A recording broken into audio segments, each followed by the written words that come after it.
Welcome to the Wayne Bennett Podcast, celebrating West Virginia's people, places, and the culture of Southern Appalachia. Now here's your host, Wayne Bennett. Welcome to Wayne Bennett's Podcast. My name is Wayne Bennett, and this is episode 93. It's February the 16th, 2023. We're taping this.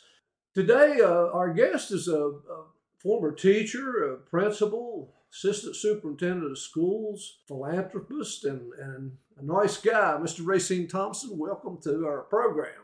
Thank you. How many years did you work in the school system? 46 actual years. 46. You grew up in the Oak Grove area, didn't you? Yes. Yeah. Well, tell us a little bit about that area growing up. Well, first of all, we lived in Mabscott. Well, actually, it's just in the Beckley city limits when we were up to the 5th grade. And on April Fool's Day, somewhere along in 1953, 54, something like that, we moved out to the Oak Grove area on a small farm. And we spent the rest of my educational years there at the farm. Again, like I said, it was a small farm. However, we did have a team of horses. We had 3 milk cows. We had chickens, hogs, and tame rabbits. So we had a little bit of everything. Now, your dad's name was Racine. That's correct. What school did you go to when you lived out there on the farm? Well, we went to Mabscott. Yeah, I didn't know whether you went to Hollywood or Mabscott. What about your parents? What kind of work did your dad do? My dad worked for a Purity Baking Company for many years. He drove a bread truck for about 17 years, and then he ran a route from Purity Baking Company down to Welch every night to deliver bread to that area. And my mother was a housewife. She took care of 5 of us. So I was getting ready to ask about the siblings. Tell me about your siblings a little bit. Well, my oldest sister, Norma, she lives in Wilmington, North Carolina. And then my middle sister, Jane, she lives in Timberville, Virginia. She just moved there from North Topsail Beach. And then my sister, Carol, lives here in Beckley. And then I have a brother, Gary. He lives here also in Beckley. Yeah, Gary he's quite the businessman. He had, when I was doing some construction work with my nephew, we did a lot of work for him. And we built an office space and did some shelving for him out there on Old Eccles Road, and then built a double-car garage behind his house and did several things for him. He was always into something. And then I had the privilege to coach his son. He played football for me and wrestled. And turned out to be a pretty good athlete. He wasn't very big, but he was a hitter. You know, that's the kind you like. Now, when was your first introduction to sports? When did you first start playing sports? Well, we played basketball in elementary school. That was the only sport that we had. And in the 9th grade, we went from Mabscott Elementary to Beckley Junior High for 1 year. And I can recall that I'd say 8 or 10 of the kids from Mabscott and I went out for football. And we all met in the old rec building. Uh-huh. And as a matter of fact, we didn't even get a uniform. So we just went home. So that was the end of our early experience with athletics. But I didn't get started until, like I said, really when I went to Woodrow. I had kind of the same experience with football. I went to Sylvia School to the 8th grade, and then I went out and I had played youth football we had at that time, and had played quite a bit. And when I got into 9th grade, there must have been 120 guys out there. And first day of practice, we're running up and down the hill there in shorts and t-shirt. And I look over and there's 22 guys running plays. And I thought that was a whole different team. I didn't know that. They already kind of knew what their team was. So my football career kind of ended that 9th grade year too. But that was understandable. They had a lot of kids. Did you play football the first year in high school? I did. And Nelson Bragg, was he? That's correct. Yeah. And, well, you couldn't have been very big at that time. you're a small guy in high school. 5'3", probably weighed 98 to 100 pounds. Wow. So what kind of experience was that? Well, Coach, as a matter of fact, I couldn't find a uniform to fit me at all. Even the shoes were too large. But I can remember putting on a pair of pants that had, the thigh pads and knee pads, and I had to get a belt to cinch them up to where at least they didn't fall off of me. Shoulder pads were too big for me, but and a helmet, same way with a helmet. Never had a helmet to fit me. But I enjoyed that sophomore year. I didn't get to play any in the JV games or anything, but I was part of the team. Yeah. Well, the 10th grade's when you started wrestling too, and ran track also. Yes.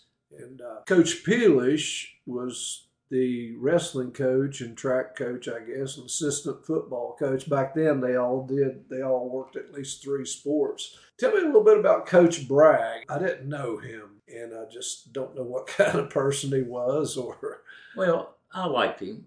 He was different. He was different, much different than Coach Peelish. He, I guess, wasn't a type of gentleman, like I said, that was all business with him. Uh-huh. And you really never got to know him. Or I didn't. Maybe others did, but I didn't really get to know him as a person. I didn't have him for class. So, really didn't know too much about him. I just, whatever he said, we did. Yeah. And that was it. Now, if you was a football player and you didn't play basketball, or you wasn't good enough to play basketball or whatever, you went out for wrestling. It was kind of the football off-season training, and then everybody went out for track or baseball. So you had quite a number of guys out for wrestling. It was kind of difficult to wrestle for Woodrow unless you were in a smaller weight class. Maybe there wasn't quite as many. But what kind of year did you have as a junior in high school in wrestling? As a junior? Yes. Well, my junior year was probably the one that I actually was probably just really beginning to know the sport, Coach. As a matter of fact, I went undefeated. I lost one match that year, I should say, to a boy from Blacksburg, Virginia, who was a 3-time state champion. But my junior year, like I said, I was still in the learning stages, and I wasn't a technician, Coach, like a lot of the guys that I wrestled.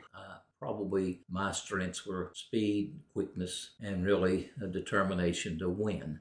Mm-hmm. Now, Shady Springs had Bill Lester that wrestled in 59, I guess, and he was in the same region. And Bill won the state championship that year, so you had a pretty tough region too. And back then they only took one out of the region, so it was pretty competitive when the state champion comes out of your region.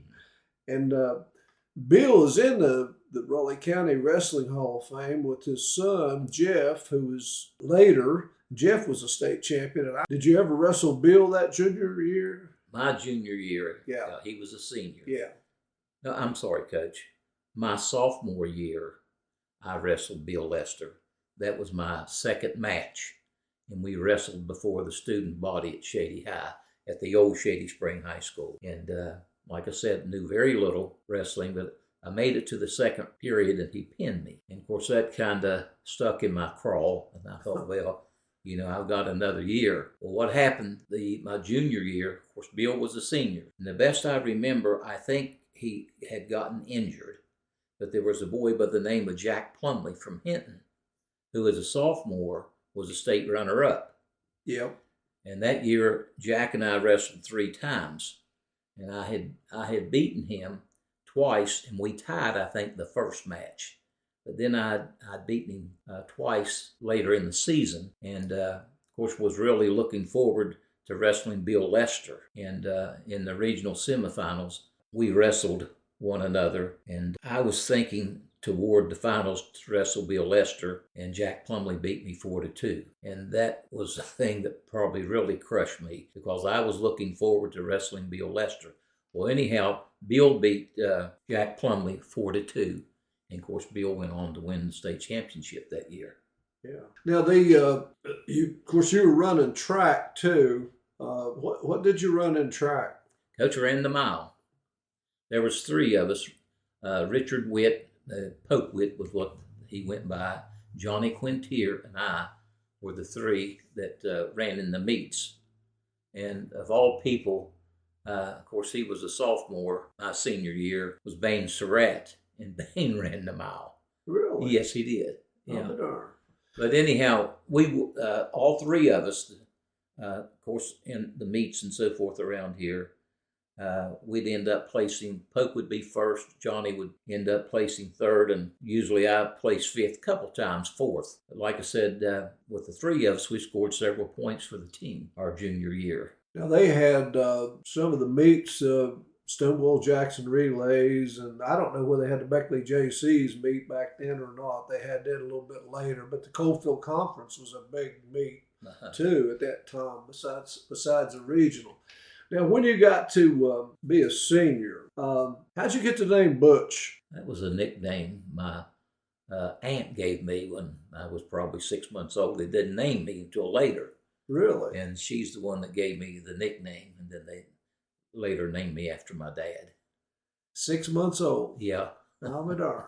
And, but your senior year, well, just curious, what kind of music did y'all listen to back then? Did you listen to any? Oh, I'm sure of the songs and so forth of the 50s and so forth. We listened to, but not like what kids do today, Coach. Yeah, no problem. So your senior year, your football team was 4-6. You had some athletes, Sam Cone and Russell Walls and guys like that. But what some people don't know is you guys played 4 teams. You played 2 teams that was in the AAA playoffs, and that's back when there was only 4 in the playoffs. And you played 2 teams, Mount Hope and Mullins, that played for the state championship in the Class A ball. And so the teams you lost to was pretty good teams, you know. Yeah. And did you play a lot as a senior football? Coach, I did not. As a matter of fact, Coach Peelish had asked me to be a manager. He was a little concerned about maybe me getting hurt, but he wanted me to be a manager to where I could, you know, after we did the things that needed to be done around the field house, and I could run on the track and so forth and stay in shape. So I didn't play my senior year, but like I said, one of the things I did get to do, and I got pretty good at it, was taping ankles. And, you know, of course, being a senior, you know, knew everybody, and they had little bruises and cuts and so forth. I was pretty good at taking care of those, kind of like an athletic trainer, Coach. I enjoy doing that. And like I said, of course, I was around the classmates and so forth that year. Now, the state wrestling tournament, you qualified for the states. Who did you beat in the region finals? Do you remember? Yeah, Frank Rakes. You beat Frank Rakes. And Frank later was a state champion the following year. But you made it to the finals, and you wrestled a guy from Parkersburg, John Dickel. John Dickel. Yeah. And you had a pretty easy time with him in the finals, didn't you? I did, Coach. Yeah. And really, the guy that was, I think, picked to win it was a boy by the name of Morty Slavens from Morgantown. And I beat him 4-2, but like I said, it was, you know, I had scads of time as far as riding time was concerned. Yeah. So I didn't really have that much trouble with him. You think you ought to have riding time back in high school? They still have it in college. Think they should have it in high school? Coach, in all honesty, I really don't know what to say. Sometimes I think it would be important, but the thing of it is that, to me, it prevents stalling. Yeah. And I think by not having riding time, it makes both wrestlers work the entire time. I guess if I had my druthers, I'd say no riding time. Yeah. When you were a senior, they had an award at Woodrow Wilson, still have it, the best in each sport, and you got to keep the award for wrestling. Yes. And Russell Walls and I both were to that area, Coach. And then in track, you had Richard Witt and I think John Quintier. They split the award for them. And then they gave an award for the overall athlete in the Pete George Award, and I think Sam Cohn and Russ Walls shared that one too. I think that's what it was in 1960. I'm not sure, Coach. Yeah, but also in your class was an astronaut, John McBride. John McBride.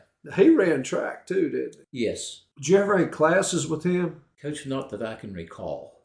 He'd had to have been a great student, or he'd have never got where he got. But well, after high school, where'd you go to college? Coach, I didn't go to college the first year. Matter of fact, I went to Arlington, Virginia, and worked there for over a year. I had, Coach, two offers, one at Marshall. Coach Prelaz, I'm pretty sure that was his name, offered me a partial scholarship. And then Coach Herrick at WVU offered me a partial scholarship. And of course, back then, a partial scholarship probably didn't mean much more than books and fees and a few things like that. Uh-huh. And of course, I didn't have the money to go. And my dad and mom still had 3 siblings, in school. So I chose to go to work. And how'd you end up at Glenville State? Well, I had gone to Beckley College for 2 years and got actually a 2-year degree. And at that time, you could teach on a permit. And actually, if you had, I think, 32 hours, you could teach but I think mine was like a 3rd-class permit. So there at Beckley College, the administrative staff always worked with the students and so forth, and those who wanted to go start teaching, they would help them find jobs and so forth.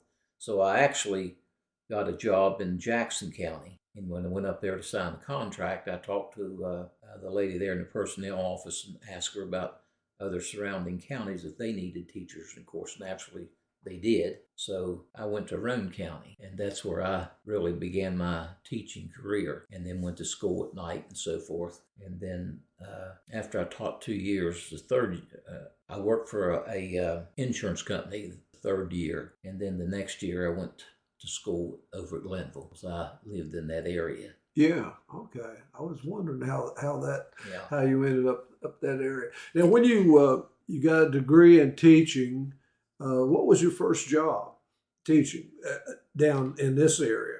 Crescent Elementary School. At Crescent? Uh-huh. You were the phys ed teacher? No, I was a 5th and 6th grade math teacher. Oh, okay.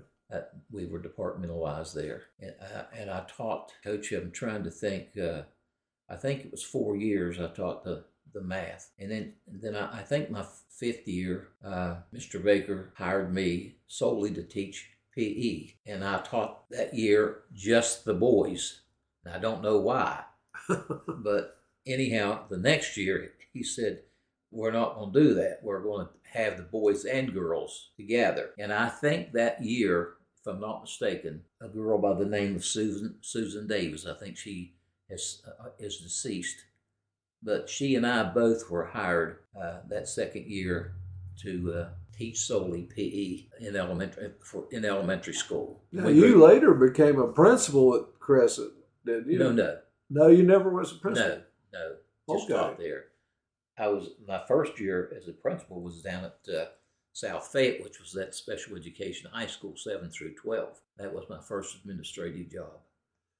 I remember you were coaching down there, coaching basketball. Yeah. I remember seeing a quote in the paper when y'all were just starting the team, and you didn't have very many kids, and you were going to be single A for sure, but the quote was that you said, we're not very tall, and we don't have much experience, and we're not really fast, but we'll play anybody. And but mainly you guys played a Class A schedule or JV teams from the bigger schools or something like that. Uh-huh. How long did you coach them? Just that 1 year. Just that 1 year. Uh-huh. And so from then you're in administration. Where did you go from South Fayette? Clear Fork High School. Clear Fork. And I was the principal there 2 years. And then you went to Independence or? Went to Independence for 1 year as an assistant, and then went to Liberty for 6 years. And then from Liberty, you went to Woodrow Wilson for 3 years. So you've actually been in administration for 11, 12, 13 years. 13 years at that time. How did you end up being assistant superintendent? I mean, how did that work out? You did job posted, you applied, or?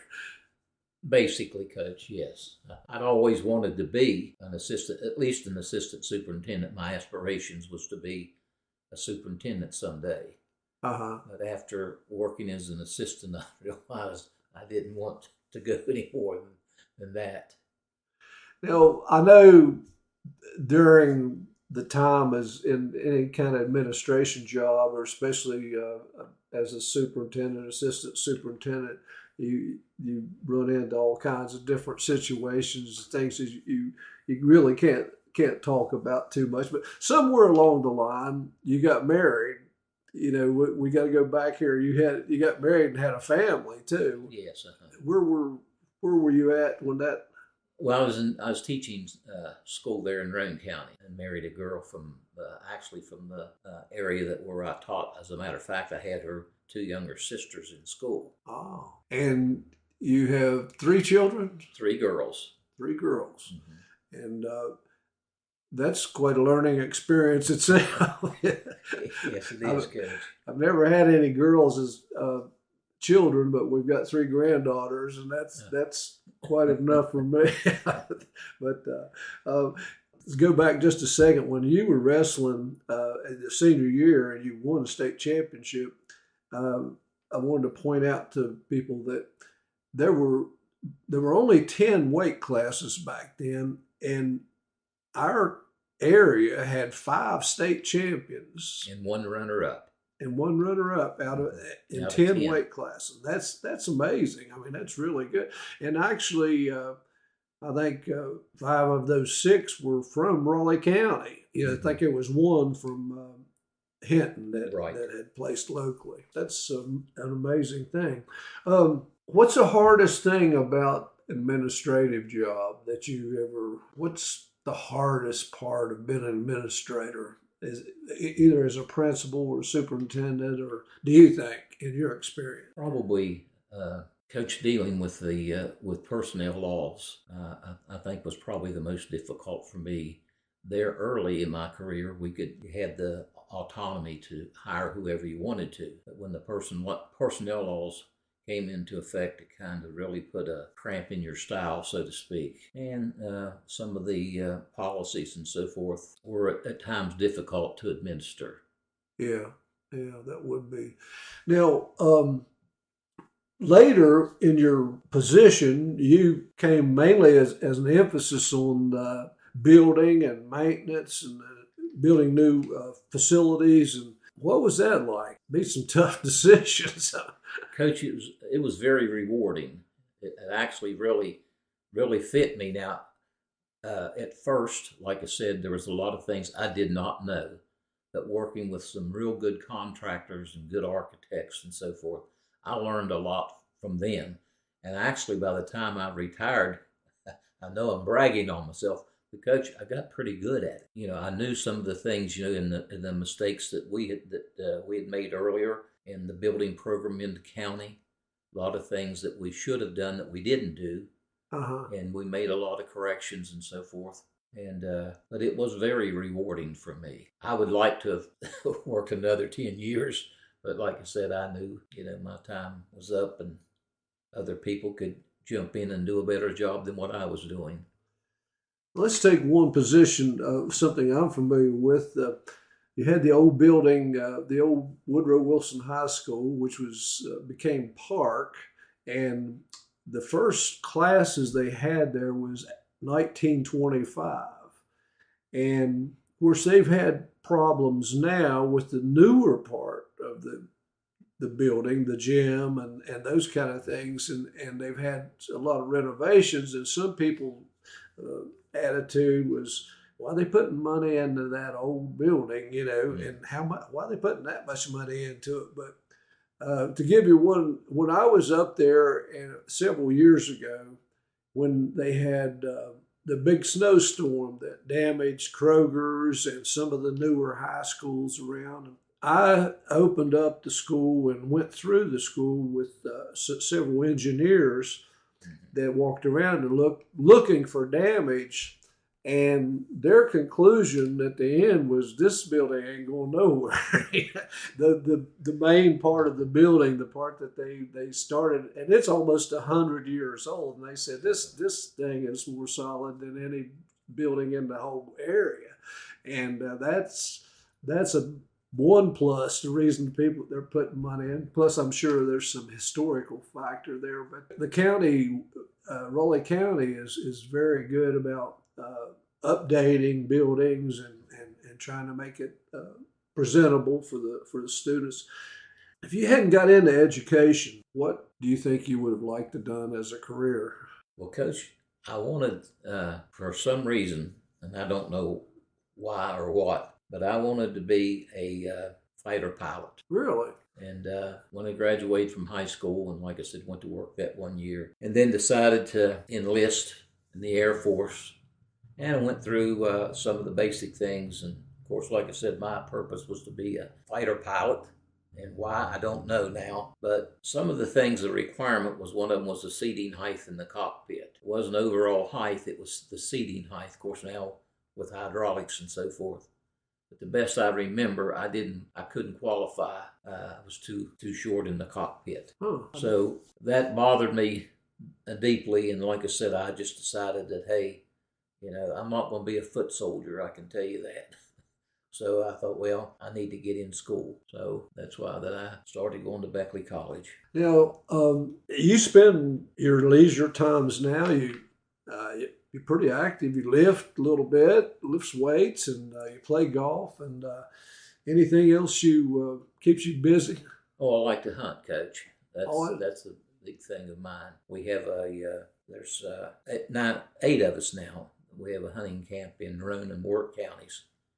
There's about 1,300 acres. And like I said, I enjoy that in the fall of the year. Now, you were in the first class of our Raleigh County Wrestling Hall of Fame, and you've supported us along the way, and we do appreciate all that. And you've been a big supporter of wrestling. I know at Woodrow Wilson High School, you refereed a while.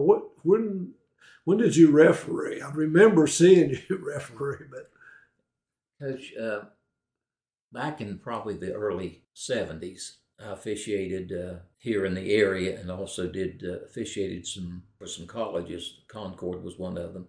Glenville was another, that I did their matches for them. But I can't remember, Coach, I didn't officiate, I don't know, 4 or 5 years, something like that. Yeah. Then I got so busy with other things that it just took up.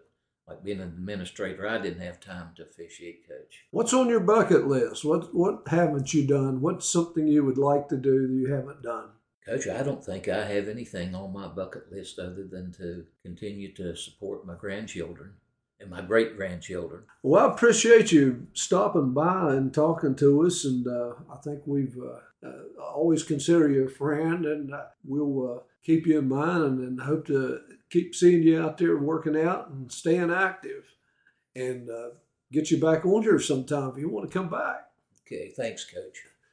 And anybody else that would like to come talk to us, you can hit me up at awbennett50@gmail.com, and we'll get you on here. And until then, remember, if you're not dead yet, you're not done yet. This is Wayne Bennett, and saying God bless you.